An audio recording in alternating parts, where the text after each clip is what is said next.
kula badhe ngaturaken permohonan cuti. Oh, kowe arep cuti? Ana apa sing kedaden?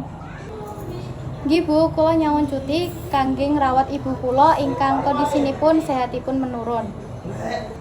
Oh, kados pundi kondisine ibu sampean?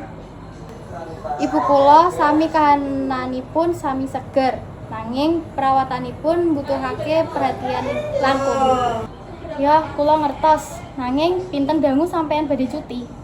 Kula nyuwun cuti 7 dinten wiwit tanggal 18 ngantos 24 Agustus. Apik, menapa sampean sampun nyiapake rencana pengantos? Nggih, kula sampun ngatur penggantos guru sementara Bu, Guru Yuli lan Pak Dwi siap bantu kelas kula.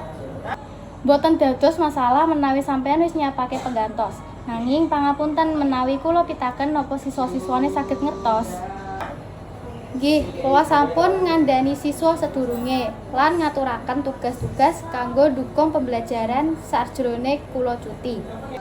Wah, apik tenan. Kula ora kuwatir menawa sampeyan wis ngatur kahanan kanthi becik. Matur nuwun sanget Bu Kepala, kula nuwun pangapunten menawi nambah repot. Ora perlu matur nuwun, iki tanggung jawab kita bebarengan, nanging aja nganti kewalahan ya. Nggih Bu, kula nyoba ngatur kabeh kanthi sae. Mugi-mugi ibu kula bisa pulih kanthi cepet. Kula prayoga ibu sampeyan enggal pulih. Yen butuh bantuan aja sungkan ngomong. Mugi-mugi kabeh lancar Bu. Kula bakal ngurusi tugas-tugas kula nganti becik sadurunge cuti. Yo, semangat. Kula ngarep sampeyan bisa ngrawat ibu kanthi tenang.